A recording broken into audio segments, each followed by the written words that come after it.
మహాగణాధిపతయే నమః. ఓం గురుభ్యో నమః. ఓం శ్రీమాత్రే నమః. పరమేశ్వర స్వరూపమైనటువంటి జ్యోతిష, వాస్తు మరియు ఇతర అనేకమైనటువంటి శాస్త్రములను మనకు అందించినటువంటి మహర్షులకి నమస్కారం. హయగ్రీవ హయగ్రీవ హయగ్రీవేతియో వదేత్తస్య నిస్సరతే వాణి జహ్నుకన్యా ప్రవాహవత్. అరుణాం కరుణాతరంగితాక్షీం ధృతపాశాంకుశపుష్పబాణచాపాం అనిమాదిభిరావృతాం మయూకైః అహమిత్యేవ విభావయే భవానీం. శ్రీమాత్రే నమః. ప్రేక్షకులకి ఆ లలితాంబిక అమ్మవారి యొక్క అనుగ్రహం పరిపూర్ణంగా కలగాలని మనస్ఫూర్తిగా కోరుకుంటూ మనం ఈరోజు చెప్పుకోబోయేటువంటి 7వ తేదీ నుంచి 13వ తేదీ వరకు ఉన్నటువంటి వార ఫలితాల్లో 8వ తేదీ మనకి గ్రహణం ఉంది. ఆ గ్రహణము యొక్క ఫలము ద్వాదశ లగ్నాల వారికి ఎలా ఉంటుంది? అయితే మన ఇండియాలో గ్రహణం లేదండి, ఇది బయట దేశాల్లో ఉంది. అయితే ఏ లగ్నం వారు లేదా ఏ రాశి వారు ఏ జాగ్రత్త తీసుకోవాలని మాత్రం ఈ గ్రహం ఫలితం మాత్రం ఒక 40 రోజులు ఉంటుంది దాదాపుగా. అయితే ఇండియాలో నివసించే వారికి చాలా తక్కువగా ఉంటుంది. అమెరికన్ కంట్రీస్లో నివసించే వారికి ఈ గ్రహణ ప్రభావం ఉంటుంది.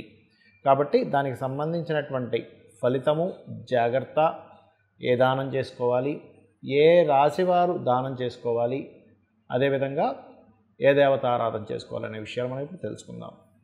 ధనుర్లగ్నము, ధనస్సు రాశి. ధనస్సు వారు కనుక చూసుకున్నట్లయితే మీకు మీ యొక్క లగ్నము నుంచి చతుర్థ స్థానంలో ఈ యొక్క గ్రహణం పడుతుంది. మరి చతుర్థ స్థానంలో పడితే దీని యొక్క ఎఫెక్ట్ ఏమిటి అని చెప్పి చూసుకున్నట్లయితే ముఖ్యంగా మీరు ఇది దేని మీద పడుతుంది అంటే శీలస్థానము అంటారు. అంటే మీరు ఎటువంటి తప్పిదము చేయకపోయినా అటువంటి వాటి జోలికి వెళ్ళినందుకు మీకు ఎఫెక్ట్ వస్తుంది. కాబట్టి ఈ యొక్క విషయంలో జాగ్రత్తగా ఉండండి. ఒకటి. రెండవది, ఉద్యోగ సంబంధించిన విషయంలోని, లాంగ్ జర్నీ చేసేటువంటి విషయాల్లోని,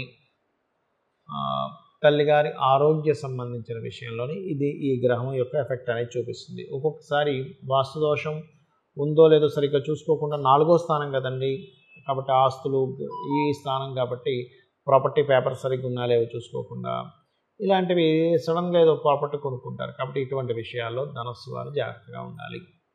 అలాగే మరి మిగతా అంశాలు ఎలా ఉన్నాయని చూసుకున్నట్లయితే ఫైనాన్షియల్గా గతంతో పోల్చుకుంటే కొంత ఇంప్రూవ్మెంట్స్ అయితే పెరుగుతాయి.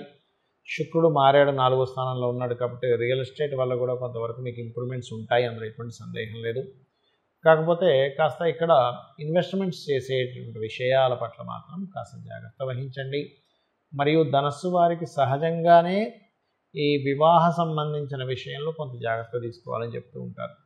అలాంటిది ఇప్పుడు 7వ స్థానాధిపతి అయినటువంటి బుధుడు కంబస్ట్ అయి వక్రించినందుకు ఇక్కడ ఎలా ఉంటుందంటే ఒక డిఫరెంట్గా జరుగుతూ ఉంటుంది విషయం అంతా కూడా. ఎంతో ప్రయత్నం చేస్తున్నటువంటి సంబంధం ఏమో కుదరదు, మనం అస్సలు ప్రయత్నం చేయము, ఇది మనకెక్కడ వీళ్ళు ఎక్కడ ఒప్పుకుంటారు అనుకునేటువంటి వాళ్ళు రావడం జరుగుతుంటుంది. రివర్స్గా జరుగుతూ ఉంటుంది ఇట్లాంటి సమయంలో. అలాగే కాస్త ఇన్సూరెన్సెస్ మూలంగా కొంత కవరేజెస్ రావడం, అంటే ఇన్సూరెన్స్ ద్వారా కొంత ఫేవరబుల్గా ఉండడం కానివ్వండి. మరియు కొంచెం తండ్రి గారి ఆరోగ్య విషయంలో బికాజ్ ఆఫ్ భాగ్యాధిపతి అయినటువంటి రవి గ్రహణ సంబంధించిన దాంట్లో ఉంటున్నాడు కాబట్టి తండ్రి గారి ఆరోగ్య విషయంలో చాలా జాగ్రత్తగా ఉండండి. మరియు అదేవిధంగా ఇక్కడ చేసేటువంటి పనుల్లో లాభదాయకంగాను, అందులో ముఖ్యంగా ఇంపోర్ట్ ఎక్స్పోర్ట్ బిజినెస్ చేసేటువంటి వారికి మరింత బాగుండడం జరుగుతుంది. కాకపోతే 3వ స్థానంలో శని కుజులు ఉన్నారు కాబట్టి మీరు ఎవరితోనైనా కమ్యూనికేట్ చేసేటప్పుడు లేదా మధ్య వ్యక్తుల యొక్క మాట విని నిర్ణయాలు తీసుకునేటువంటి విషయాల్లోని చాలా జాగ్రత్తగా ఉండండి. ముఖ్యంగా మీరు నరసింహస్వామి యొక్క ఆరాధన మరియు దత్తాత్రేయుడి యొక్క ఆరాధన చేయడం అనేది చాలా బాగుంటుంది. అయితే గ్రహణం అనేటువంటిది అసలు ఏ సమయంలో ఉంది, మన భారతదేశంలో ఎందుకు లేదనుకుంటున్నాము చూసుకున్నట్లయితే రాత్రి 10:08 నుంచి అర్ధరాత్రి 1:25 మధ్యలో మన ఇండియా కాలమానపరంగా ఉంటుంది. మరి రాత్రిపూట గ్రహణం ఉన్నప్పుడు సూర్యుడు ఉండడు కదా, అమెరికన్ కంట్రీస్లో ఉంటారు, వెస్ట్రన్ కంట్రీస్లో. కాబట్టి అక్కడ గ్రహణం కనబడుతుంది. కాబట్టి ఎక్కడైతే గ్రహణం కనబడుతుందో అక్కడ మాత్రమే దాని ప్రభావం ఉంటుంది, గుర్తుపెట్టుకోండి. అయితే చాలామందికి ఏంటంటే మా నక్షత్రాల్లో జరుగుతుంది కదండి, మాకు ఎఫెక్ట్ ఉంటుంది కదా అని అడుగుతూ ఉంటారు. అది కొంత ఉంటుంది, చాలా స్వల్పం, దాని గురించి ఏమి టెన్షన్ పడాల్సిన అవసరం లేదు. అయితే ఒకవేళ సరే మేము యుఎస్ కంట్రీస్లో ఉన్నామండి, అప్పుడు ఏమిటి పరిస్థితి, దానికి కూడా నేను మీకు చెప్తాను. అయితే ఉత్తరాభాద్ర నక్షత్రం గ్రహణం జరుగుతుంది కాబట్టి కాస్త శని నక్షత్రాల వాళ్ళు అంటే ఉత్తరాభాద్ర, పుష్యమి, అనురాధ నక్షత్రాల వారు మీరు గనక దానం ఇచ్చుకుంటే సరిపోతుంది. అయితే ఎప్పుడైనా గుర్తుపెట్టుకోండి, గ్రహణము అనగానే భయపడేటువంటి విషయం కాదు. ఇది బాగా అర్థం చేసుకోండి. మనకి మహర్షులు గ్రహణం పట్టింది అనగానే మీరు భయపడండి, మీరు ఫలానా బాధపడండి అని చెప్పలేదు ఎక్కడా కూడా. గ్రహణ సమయం చాలా గొప్ప సమయం. మీ యొక్క పూర్వజన్మ కర్మలు దగ్ధం చేసుకోవడానికి ఆ సమయంలో మీరు ఏదైనా గురువుల నుంచి పొందినటువంటి మంత్రాన్ని చాంటింగ్ చేయడం కానీ, లేనట్లయితే మీరు చూడండి ఒక్కోసారి గురువుల నుంచి పొందిన మంత్రము లేనట్లయితే ఏదైనా మీకు నామాలు ఉంటాయి. ఓం నమో నారాయణాయ, ఓం నమ శివాయ, ఓం శ్రీమాత్రే నమః ఇలాంటివి. లేదా లలిత సహస్రనామాల్లో మనం చాలా నామాలు చెప్పాం. ఏంటి, ఉద్యోగం రావాలి, ఓం మాణిక్య మకుటాకార జానుద్వయ విరాజితాయ నమః, లేదా ఓం శ్రీమాత శ్రీ మహారాజ్ఞి శ్రీమత్సింహాసనేశ్వరి నమః, లేదా వ్యాధి ఉంటుంది కొంతమందికి, ఓం సర్వవ్యాధి ప్రశమని సర్వమృత్యు నివారిణి అగ్రగణ్య అచింత్య రూప కలికల్మషనాశిని. అలా ఏంటంటే మీకున్నటువంటి సమస్యని బట్టి లలితా సహస్రనామాల్లో ఒక నామం తీసుకొని చేయడం వల్ల ఏమిటి, ఆ గ్రహణ సమయంలో శక్తి ఎటువంటిదంటే మీరు ఒక్కసారి చేస్తే 1000 సార్లు చేసిన ఫలితం వస్తుంది. కాబట్టి 1000 సార్లు చేసిన ఫలితం కాబట్టి దాదాపుగా 4 గంటల చిల్లర ఉంటుంది. కాబట్టి గ్రహణము ఈ చేసిన చాంటింగ్ వల్ల మీ పూర్వజన్మ కర్మ దగ్ధమై మీరు చేసే ప్రయత్నాలు సఫలీకృతం అవుతాయి. కాబట్టి మహర్షులు గ్రహణ సమయాన్ని జపానికి వాడుకోండి అని చెప్పారు. మరి గ్రహణ సమయంలో గర్భవతులు కొంచెం రెస్ట్ తీసుకోవాలంటారు. అది ఎంతవరకు కరెక్ట్ అంటే అది కరెక్టే, ఏమీ లేదండి, ఏదో పెద్ద ఇబ్బంది ఏం లేదు, మనం కాసేపు రెస్ట్ తీసుకుంటాంగా. అలా గర్భం దాల్చినటువంటి వారు యూఎస్ కంట్రీస్లో, అమెరికన్ కంట్రీస్లో ఉండేటువంటి స్త్రీలు చక్కగా ఆ సమయంలో అటు ఇటు తిరగకుండా బయటికి వెళ్ళి గ్రహణం సంబంధించినవి చూడకుండా కాస్త ఇంట్లో సైలెంట్గా ఉంటే సరిపోతుంది. మరి కామన్ పీపుల్ గ్రహణాన్ని చూడొచ్చా? ఖచ్చితంగా ఆ ఫిలిం లాంటిది పెట్టుకుంటారు, లేకపోతే నల్ల కళ్ళద్దాలు పెట్టుకుంటారు. కొన్ని ఎక్విప్మెంట్స్ ఉంటాయి, అవి వాడుతూ చూడాలి కానీ డైరెక్ట్గా చూడకూడదు, గుర్తుపెట్టుకోండి. అలాగే మరొక విషయం ఏంటంటే దానం ఏమి ఇవ్వాలి.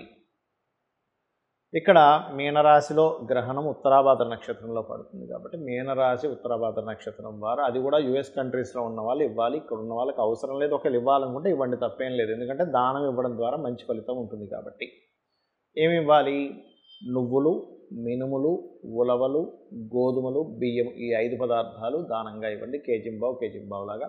అదేవిధంగా ఒక పాత్రలో నెయ్యి ఉంచి, అంటే ఒక 100 గ్రాములు 200 గ్రాములు 1/2 కిలో ఎంతో కొంత ఒక పాత్రతో నెయ్యి. అదేవిధంగా